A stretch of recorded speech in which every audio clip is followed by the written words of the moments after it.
Parents మెచ్చిన university Sankalchand Patel university Gujarat.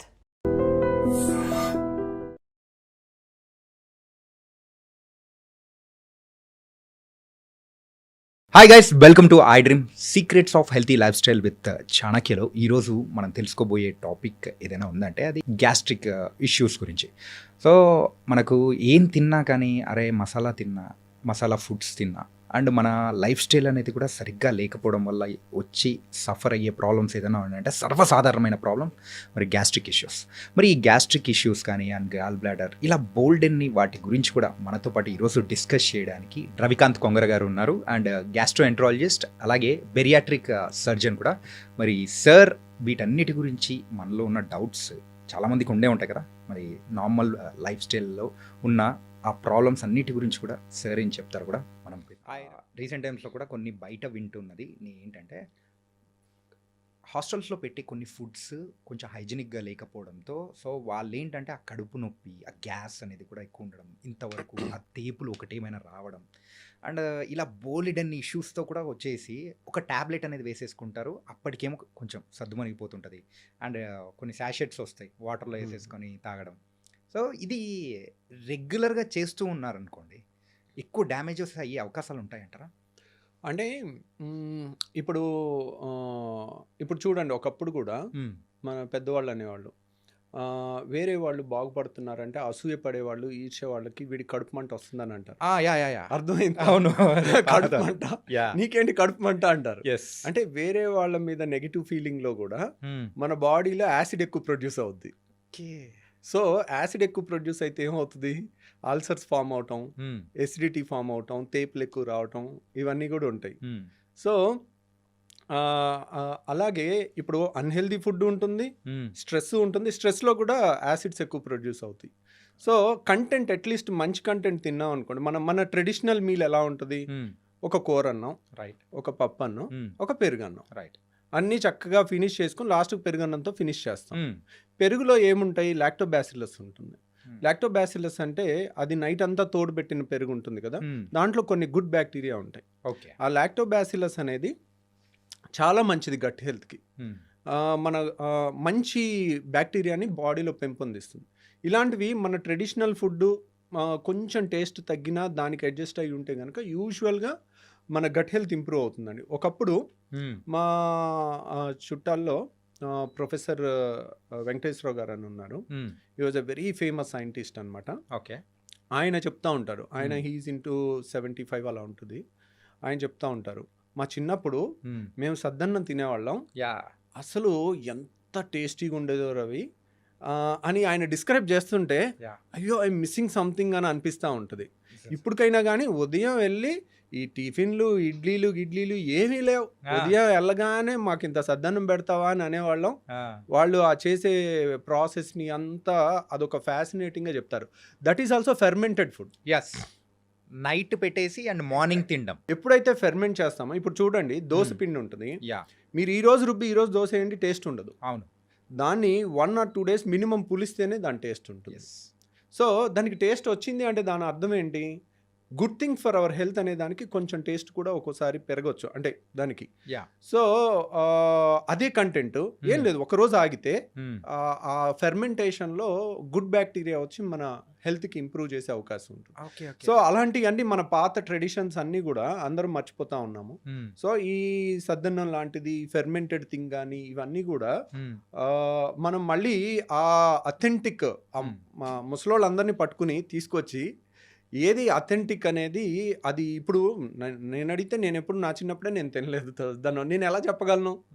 మా ముందు జనరేషన్ వాళ్ళు చెప్తుంటే వింటా ఉన్నాం.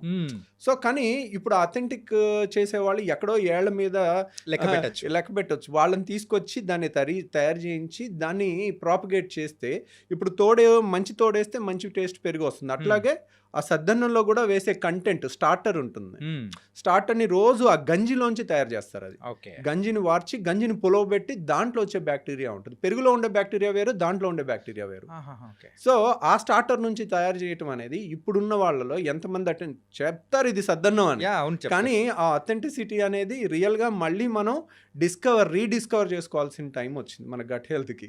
ఆ టేస్ట్ని కూడా మిస్ అవ్వకుండా వాళ్ళు ఇప్పటికీ ఆయన చెప్తూ ఉంటే ఆయన ఫేస్లో ఆ ఎక్సైట్మెంట్, మా చిన్నప్పుడు ఇలా తినేవాళ్ళం, సద్దన్నం పెడితే ఎంత ఆనందంగా తినేవాళ్ళం అని చెప్తా ఉండేవాళ్ళు. సింపుల్గా మన ఇమాజినేషన్లోకి వెళ్తున్నాం, ఆ తింటున్న ఫీలింగ్ ఆ ఫీలింగ్ అనేది వచ్చేస్తూ ఉంటుంది. ఓకే సార్, ఈ ఫుడ్స్ విషయానికి వచ్చాం కాబట్టి ఫుడ్స్ విషయంలో మెయిన్గా మన హైదరాబాద్ అనే కాదు, ఇప్పుడు ప్రెజెంట్ ఉన్న ట్రెడిషన్ ప్రకారం అయితే అందరూ కూడా biryani is very common thing. బిర్యానీలో లాట్ ఆఫ్ మసాలాస్ అన్నీ ఉంటాయి. దాంతోపాటు కాంబినేషన్గా ఒక బ్లాక్ కూల్ డ్రింక్ అనేది కూడా యూస్ అంటే తాగుతూ ఉండే అవకాశాలు అనేది కూడా ఎక్కువ ఉంటుంది. ఈ రెండింటి కాంబినేషన్ సో మన గట్ హెల్త్కి ఏమైనా ప్రాబ్లం తెస్తుందా? సో బిర్యానీస్ వల్ల మన ప్రాబ్లం తెస్తుందా అంటే యూజువల్గా వన్స్ ఇన్ ఎ వీక్ తిన్నాం అనుకోండి, ఓకే, ఇట్స్ ఓకే. బట్ బిర్యానీని కూడా ఇంట్లో మంచిగా చేసుకుని కూడా చాలా బాగా కుక్ చేసుకుని కూడా తినొచ్చు. ప్లస్ కూల్ డ్రింక్ అనేది కూడా once in a week is okay. So కానీ cool drink can destroy somebody's life. కొంతమంది పిల్లలు ఏంటంటే ఫ్రిడ్జ్లో 2 లీటర్ కూల్ డ్రింక్ బాటిల్ తెచ్చి పెట్టుకుని మంచినీళ్ళు తాగినట్టు తాగుతున్నారు. వాళ్ళు అసలు that is very destructive thing అనమాట. Cool drinks are not good, more dangerous than alcohol నేను చెప్తాను. కూల్ డ్రింక్స్ ఎక్కువ తాగటం. Okay. So it has not because of gas వల్ల కాదు. Gas is very good. Gas ఏముంటుంది దాంట్లో ఉండేది కార్బన్ డైఆక్సైడ్. కార్బన్ డైఆక్సైడ్ తాగామనుకోండి వెంటనే తేపు వచ్చేస్తుంది, లేదంటే కరిగిపోతేనేమో కరిగిపోయినా కానీ గాల్లో మనం ఆక్సిజన్ కన్నా కార్బన్ డైఆక్సైడ్ 20 times ఫాస్ట్గా బాడీలోకి వెళ్తుంది. అలాగే 20 times ఫాస్ట్గా బ్రీతింగ్లోంచి బయటకు వచ్చేస్తుంది. So 20 times faster diffusion. కాబట్టి మనకి carbon dioxide is not unhealthy. But ఆ కూల్ డ్రింక్లో ఒక కోకా కోలా గ్లాస్లో 16 ప్యాకెట్ల షుగర్ ఉంటుంది. 16 ప్యాకెట్ల షుగర్. మీరు కోకా కోలా సీఈఓని ఇంటర్వ్యూ చేసింది ఉంది, మీరు కావాలంటే యూట్యూబ్లో చూడొచ్చు. కోకా కోలా సీఈఓని మన సినిమా హాల్లో తీసుకునే ఈ సైజు కూల్ డ్రింక్ గ్లాస్ ఉంటుంది. ఈ గ్లాస్లో ఎన్ని ప్యాకెట్ షుగర్ ఉంటుంది అని అంటే 16 ప్యాకెట్ల షుగర్. 5-star హోటల్లో మనం టీ కలుపుకునేటప్పుడు ఇస్తారు చూడండి, అలాంటి 16 ప్యాకెట్లు మినిమం షుగర్ ఉంటుంది. సార్, ఒక చెంచా మనము షుగర్ వేసుకుంటేనే కాఫీలో అరే ఎక్కువ అయిపోయిందని చెప్పేసి అని అనుకుంటుంటాము. కాకపోతే ఇంత టూ మచ్ ఆఫ్ షుగర్ అనేది కూడా మనం కన్జ్యూమ్ చేస్తున్నామంటే ఆ టేస్ట్ అనేది ఆ గ్యాస్, ఆ కూలింగ్ అండ్ ఈ షుగర్ 3 కలిసేసరికి వస్తుంది. ఓకే. సో యాక్చువల్గా మీరు గ్యాస్ లేదనుకోండి, అసలు గ్యాస్ అంతా జస్ట్ షేక్ చేసి గ్యాస్ అంతా తీసేసి ఒట్టి కూల్ డ్రింక్ తాగండి, ఎవరు తాగలేడు. కూలింగ్ లేకుండా వేడిగా తాగలేరు. సో షుగర్ లేకుండా కొద్దో గొప్ప తాగొచ్చు. సో మోస్ట్ డేంజరస్ మనకు చిన్నప్పుడు గోలీ సోడాలు ఉండేవి. అవును. సో దాంట్లో కూడా కార్బన్ డైఆక్సైడ్ ఉండేది. దాంట్లో ఎక్కువ షుగర్ ఏమి ఉండదు. నిమ్మకాయ సోడా, నిమ్మకాయ వేసి కొంచెం ఉప్పు అన్న వేసుకోవచ్చు, కొంచెం మనం షుగర్ అన్న ఒక చెంచాను వేసుకుని తాగేస్తే ఇట్స్ నాట్ దట్ డేంజరస్. కానీ ఇప్పుడున్న వాటిలో ఆ కాన్సన్ట్రేషన్ పెంచి కాంపిటీషన్లో మా దాంట్లో ఎక్కువ ఎఫెక్ట్ అంటే మా దాంట్లో కిక్ ఎక్కువ, దీంట్లో కిక్ ఎక్కువ, దాంట్లో ఏం కలుపుతాం ఇమ్మెటీరియల్, మన సేల్ ఎంత అయింది అనేది ముఖ్యం. రైట్. అది రిజల్ట్స్ అనేది కావాల్సిందండి. ఇప్పుడు ఒక కంపెనీ ఒక సీఈఓని ఎంప్లాయ్ చేసింది అనుకోండి, ఏం చూస్తుంది, లాస్ట్ ఇయర్ ఎంత టర్న్ ఓవర్, నువ్వు ఇయర్ ఏం చేసావు, నువ్వేం పొడిచావు, ఎప్పటి నుంచో ఉన్నది, నువ్వు ఏ విధంగా దీన్ని పెంచావు, అంతే కదా అడిగేది వాళ్ళని. నువ్వు ప్రపంచంలో ఆరోగ్యాన్ని నువ్వు పెంచావా అని కంపెనీ అడుగుతుందా? అడగదు. మల్టీనేషనల్ కంపెనీస్కి అడగదు. కాబట్టి నువ్వు లాస్ట్ ఇయర్ టార్గెట్ ఎంత, ఈ ఇయర్ టార్గెట్ ఎంత పడింది, ఎంత పెరిగింది, నువ్వేం చేసావు అంతే అడుగుతారు. కానీ మన దాంట్లో ఎంత హెల్త్ చేసావు, ఎంత హెల్త్ సొసైటీకి ఇస్తున్నావు అది అడగరు. ఓకే. వాటికి 24 గంటలు అడ్వర్టైజ్మెంట్లు ఉంటాయి. గుడ్ హెల్త్కి ఎవడు అడ్వర్టైజ్మెంట్ చేయాలి? కన్సెప్షన్ ఆఫ్ షుగర్ని కూడా తీసుకుంటున్నాము అండ్ తలుచుకుంటుంటేనే ఒక రకంగా కూల్ డ్రింక్ అంటేనే భయం వేస్తుంది, చాలా డిస్టెన్స్ ఉండాలనిపిస్తూ ఉంది. ఒకప్పుడు ఇంట్లో ఫుడ్ ఎక్కువ తినేవాళ్ళు మన చిన్నప్పుడు, కానీ అందరూ పిల్లలు కానీ బయట ఫుడ్ ఎక్కువ ఉండేది కాదు. ఇప్పుడు ద మొమెంట్ ఈ ఫుడ్ డెలివరీ యాప్స్ అన్నీ వచ్చేసిన తర్వాత పిల్లలకి ఏ టైంలో ఏది కావాలంటే అది యూజువల్లీ అవుట్ సైడ్ ఫుడ్ వచ్చేస్తుంది.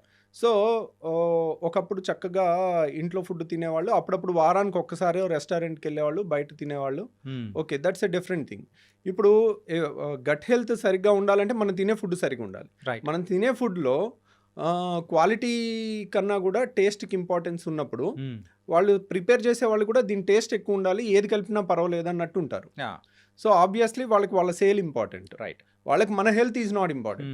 బట్ ఇంట్లో మన మదర్ ప్రిపేర్ చేశారనుకోండి, వాళ్ళకి టాప్ ప్రియారిటీ ఉంటుంది, మన హెల్త్ బాగుండాలి, కొంత టేస్ట్ ఉండాలని రెండూ ఉంటాయి. ఆ ప్రేమ అనేది ఉంటుంది, వీళ్ళ ఆరోగ్యం అనేది ఉంటుంది. అది అవుట్ సైడ్ ఫుడ్ డెలివరీ యాప్స్లో అది ఉండదు. కాబట్టి మనం చెత్త అంతా తినేసరికి ఇప్పుడు గట్ హెల్త్ చాలా మంది గ్యాస్ గ్యాస్ గ్యాస్ గ్యాస్ అని ఉదయం లేస్తే గ్యాస్, అంతా గ్యాస్ మయం లాగా అయిపోయింది ప్రపంచం అంతా. అందరూ సార్ గ్యాస్ అంటారు, లేదంటే తేపులు అంటారు, లేదంటే కింద నుంచి అంటారు, లేకపోతే ఉబ్బరం అంటారు, ఇంకా విచిత్రమైన కంప్లైంట్లు.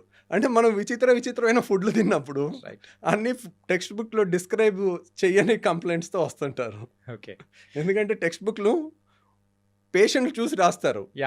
కాబట్టి బుక్లో ఉన్నదంతా పేషెంట్లో ఉండాలనుకుంటే ఉండదు. ఎందుకంటే ఈ బుక్లు రాసే టైంలో ఈ ఫుడ్ డెలివరీ యాప్లు లేవు. ఓకే, కాబట్టి ఇప్పుడు వచ్చే కంప్లైంట్స్ అన్ని చూస్తుంటే ఇంకా విచిత్రమైన కంప్లైంట్లు వస్తున్నాయి. ఇప్పుడు బుక్స్ కనుక రాస్తే, అంటే అప్పుడు బుక్స్ సుమారు ఒక 1000 పేజెస్ అప్రాక్సిమేట్ మనం అనుకున్నాం. అంటే ఇప్పుడు సుమారు ఒక 50,000 పేజెస్, 1,00,000 పేజెస్ పెట్టుకొని బుక్ పెట్టుకొని ఇంత పెట్టి తిరగాలి. రోజుకి బుక్కుల సైజ్ పెరిగిపోతుంది. So but okay, gut health is very important.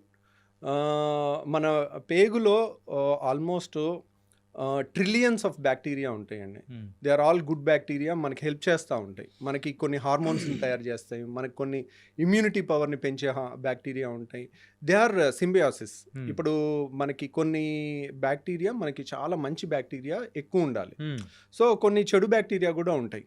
ఒక్కోసారి మనం అన్హెల్దీ ఫుడ్ ఎక్కువ తింటా ఉంటే ఆ చెడు బ్యాక్టీరియా పెరగటం వల్ల మనకి రకరకాల వ్యాధులు, క్రాన్స్ అని, అల్సరేటివ్ కోలైటిస్లు అని రకరకాల జబ్బులు రావచ్చు. గ్యాస్ సమస్య అని, ఐబిఎస్ అని రకరకాలు. So gut health is very important. And stress వల్ల కూడా ఒకప్పుడు కన్నా ఇప్పుడు స్ట్రెస్ లెవెల్స్ పెరుగుతుంది. ఆ స్ట్రెస్ లెవెల్స్ పెరగటం వల్ల వాళ్ళకి స్ట్రెస్ ఎప్పుడైతే పేగులు కదలికలు ఇష్టం వచ్చినట్టు జరుగుతాయి. సార్ అది ఎమోషన్స్కి సంబంధించి మరి ఇక్కడ అంటే దానికి దీనికి లింక్ ఎలా పడుతుంది సార్? అంటే ఇప్పుడు మీరు ఎప్పుడైనా ఒక పిల్లల్ని భయపెట్టారు అనుకోండి, సడన్ గా ఇది పోసేసుకుంటారు. అవునా, నడిచిపోయింది అంటారు. ఇది కూడా అవుతుంది. అంటే వాళ్ళని భయపెడితే పేగులు కదులుతాయి. ఓకే, సో పేగుల movements are related to stress. Okay, so there is everything is inter related. ఇప్పుడు మన ఏలు కదిలించాలనుకోండి, మన బ్రెయిన్ నుంచి ఒక సిగ్నల్ వస్తుంది. ఇట్ ఈస్ సొమాటిక్ అనమాట. మన పేగులు నేను కదిలిస్తానంటే కదలవు అవి. They are autonomic nervous system కంట్రోల్లో ఉంటాయి. అటానమిక్ నర్వస్ సిస్టమ్ కంట్రోల్ అంటే 10 నిమిషాలకు ఒకసారి, 20 నిమిషాలకు ఒకసారి దాని మూమెంట్ ఇలా ముందుకి పేగులు కదలికలు అనేది వస్తుంటాయి. అవి స్ట్రెస్ని బట్టి ముందుకి వెనక్కి వెళ్తుంటాయి, ఇష్టం వచ్చినట్టు కదలికలు ఉంటుంటాయి. So stress is one important thing which impairs the gut health apart from latest out side food epidemic. అంటే అవుట్ సైడ్ ఇక అది మీరు ఆ టర్న్ ఓవర్స్ చూస్తే మైండ్ బ్లాక్ అయిపోవాల్సిందే. ఫుడ్ డెలివరీ యాప్స్ మీరు రీసెంట్ టైమ్స్ లో అయితే వాళ్ళు రికార్డ్ బ్రేక్ చేస్తున్నారు సార్. అంటే మోస్ట్ ప్రాఫిటబుల్ జాబ్ అన్నట్టు కూడా యాప్స్ అనేది కూడా తయారైపోయి. ఏంటంటే ఇప్పుడు మీరు ఒక్క ఇంట్లో ఒక పూటకి ఒకళ్ళు ఒక రెస్టారెంట్లో ఆర్డర్ పెట్టుకోవట్లే, నాకు ఇది ఇక్కడ కావాలి, నాకు ఇది ఇక్కడ కావాలి, ముగ్గురు బాయ్లు వచ్చి డెలివరీ చేసే టైమ్స్ కూడా ప్రతి ఇంట్లో మీకు I don't think any one is exception. ఎవరింట్లో అయినా కానీ ఒకళ్ళు ఉంటే ఒకళ్ళు పెట్టుకుని దాన్ని అడ్జస్ట్ అయి తిందాం అని కూడా ఉండట్లేదు. నాకు ఇది కావాలి, నాకు ఇక్కడ ఇది కావాలి, ఇద్దరు పెడుతున్నారు. అనవసరంగా ఎక్కువ అయిపోయి మిగిలిపోతుంది కదా అని ఇంట్లో వాళ్ళు అందరూ ఎవరో ఒకళ్ళు తినేసి ఇంకా పాడు చేసుకుంటున్నారు. అండ్ ఈ మసాలాస్ దాని గురించి కూడా మాట్లాడుకుందామా సార్? ఏంటంటే కొన్ని మసాలాస్ కొంత మోతాదు వరకు ఆ బాడీకి ఇట్స్ హెల్తీ అనుకుంటాం, కాకపోతే ఎప్పుడు దాన్ని దాటితే మన గట్ కానీ లేకపోతే ఆ గ్యాస్ట్రిక్ ప్రాబ్లమ్స్ ఎప్పుడు వస్తూ ఉంటాయి. అంటే ఇప్పుడు మన మసాలాస్లో ఇప్పుడు చాలా వరకు అల్లం కానీ, తెల్లుల్లి కానీ ఇవన్నీ కూడా కొంత యాంటీ ఆక్సిడెంట్ ప్రాపర్టీస్ ఉంటాయి. They are not very bad. So తర్వాత దాల్చిన చెక్క కానీ, కొన్ని ఫ్లేవరింగ్ థింగ్స్ కానీ ఇవన్నీ కూడా చాలా మంచి ఫ్లేవర్ని ఇస్తాయి. వాటిలో హెల్త్ ప్రాబ్లం ఏమి ఉండదండి. యూజువల్గా ఓన్లీ మసాలా వల్ల కొంతమందికి ఎసిడిటీ ఆల్రెడీ ఉన్న వాళ్ళకి, లోపల అల్సర్స్ ఉన్న వాళ్ళకి కానీ, లేకపోతే రిఫ్లెక్స్ అంటారు, అంటే వాళ్ళకి ఒక వాల్వ్ లూజ్గా ఉంటుంది. పేగులో పైనుంచి కిందకి వెళ్ళాలి కానీ కింద నుంచి పైకి రాకూడదు. ఆ వాల్వ్ ఒకటి ఉంటుంది ఇక్కడ, ఆ వాల్వ్ అంటే ఛాతీకి పొట్టకి మధ్యలో ఒక వాల్వ్ ఉంటుంది. ఆ వాల్వ్ లూజ్గా ఉంటుంది. వాళ్ళు తిన్నది మళ్ళీ గ్రైండర్ ఒకసారి ఒక బిర్యానీ కానీ ఒక మీల్ కానీ తినేసాం అనుకోండి, గ్రైండర్ ఆన్ అవుతుంది, మెల్లగా తిరుగుతూ ఉంటుంది. అది చిలికినట్టు చేసి 5 నిమిషాలకు ఒకసారి చిన్న పేగులోకి పంపిస్తుంది. ఓకే, స్టమక్లో గ్రైండింగ్ అవుతూ ఉంటుంది. 5 నిమిషాలకు ఒకసారి ఇన్లెట్ ఏమో ఒకటి, అవుట్లెట్ ఒకటి ఉంటుంది. అవుట్లెట్ క్లోజ్ ఉంటుంది, ఎప్పుడు తెరుచుకోదు. 5 నిమిషాలకు ఒకసారి తెరుచుకుంటుంది, కొంత ఫుడ్ని పేగులోకి పంపిస్తుంది, అది డైజెస్ట్ అవుతూ ఉంటుంది, అబ్జర్వ్ అయిపోతూ ఉంటుంది. ఇన్లెట్ లూజ్గా ఉందనుకోండి, ఆ చర్నింగ్ జరిగేటప్పుడు ఇప్పుడు గ్రైండర్ ఆన్ చేసి పై మొత్తం తీసేస్తే ఏమవుద్ది, ఇట్లా పైకి కొట్టుద్ది కదా, అలాగే వాళ్ళకి ఇదంతా ఇలా పైకి కొడతా ఉంటుంది.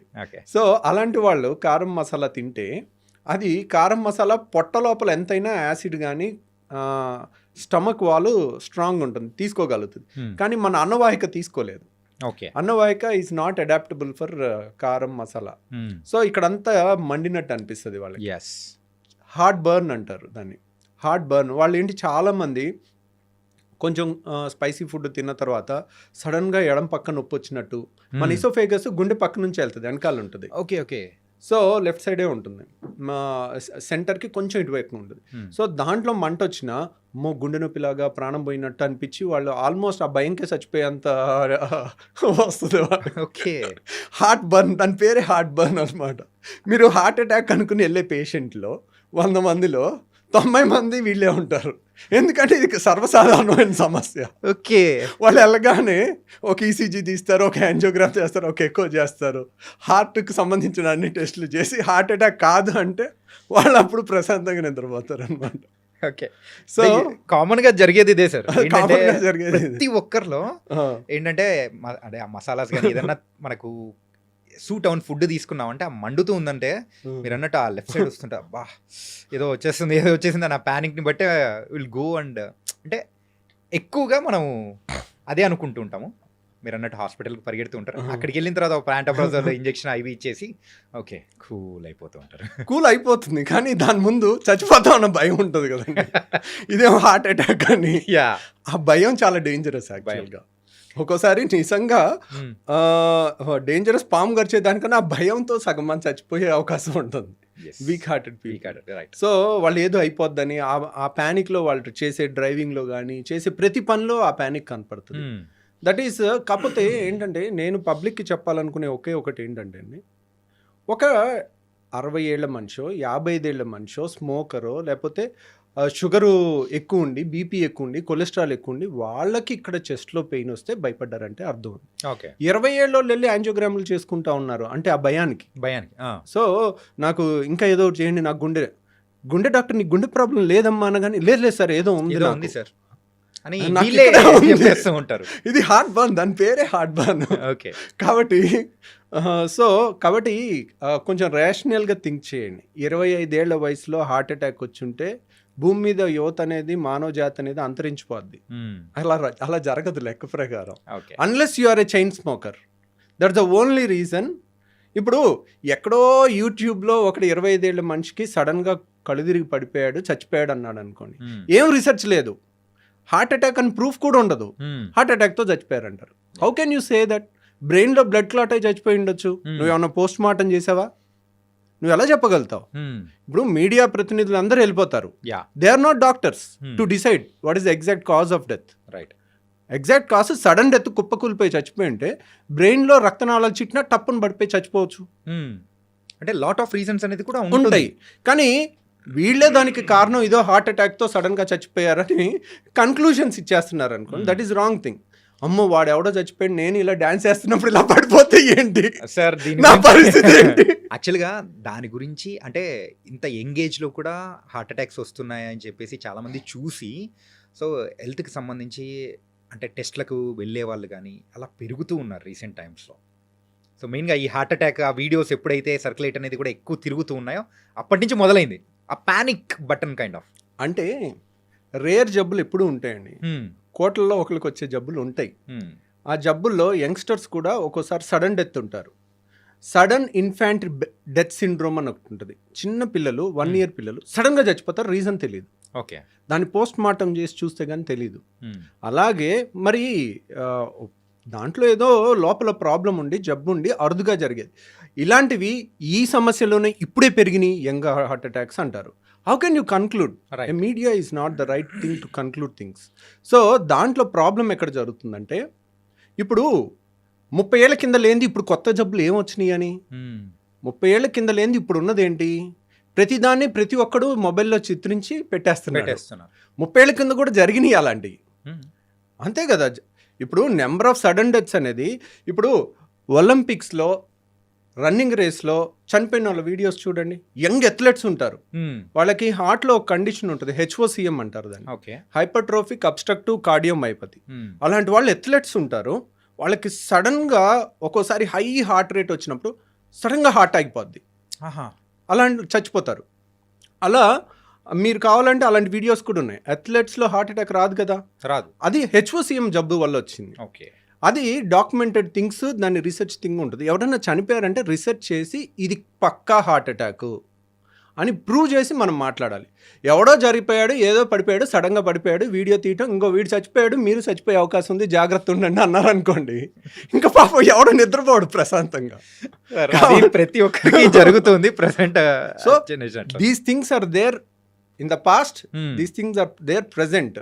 ఇన్ని కోట్ల మంది దగ్గర కెమెరాస్ ఉన్నప్పుడు మీరు 90sలో 2000sలో హై ఎండ్ సినిమాలు తీసే కెమెరాలు ఉన్నాయి చూడండి, వాటికన్నా ఇప్పుడున్న మొబైల్లో మోర్ క్లారిటీ వస్తుంది. అవును సార్. అంటే ప్రతి ఒక్కరి దగ్గర ఫిల్మ్ మేకింగ్ కెమెరాస్ ఉన్నట్టు అవన్నీ స్పెషల్ ఎఫెక్ట్స్ పెట్టి బ్యాక్గ్రౌండ్ మ్యూజిక్ పెట్టి ఇలాంటివి చూపించామనుకోండి, అందువల్ల ఒత్తిడి ఎక్కువైపోయి అనవసరమైన టెస్ట్లు ఎక్కువ చేయించుకుని వాళ్ళు చాలా మంది పాపం భయంతో బతుకుతా ఉన్నారు. Sir, one life lesson what medicine has taught you. Whatever you can do without expecting. But I really believe మన పాజిటివ్ యాటిట్యూడ్ ఉంటేనే మనం ఏదైనా సాధించగలం. గట్ని మనం కరెక్ట్గా డీల్ చేసినట్లయితే అది మనకి పాజిటివ్ హార్మోన్స్ని రిలీజ్ చేస్తుంది. షుగర్ వచ్చిన వాళ్ళ పరిస్థితి ఏంటి? పొట్ట దగ్గర పెరిగితే దాన్ని ఆండ్రాయిడ్ అంటారు, ఆండ్రాయిడ్ ఫోన్ కదా. అసలు థాట్స్ ఎందుకు వస్తాయి? బ్రెయిన్ డెడ్ అంటే దానికి ప్రపంచం అంతా కూడా కొన్ని నిర్దిష్టమైనటువంటి లక్షణాలు ఉన్నాయి. మానసికంగా ధైర్యంగా ఉంటే క్యాన్సర్ జయించవచ్చు. You are a doctor for a cause sir, అంతే. వాళ్ళకి వచ్చిన ఆదాయం కాకుండా ఫ్రీ సర్వీస్ ఎంతమందికో చేస్తారు.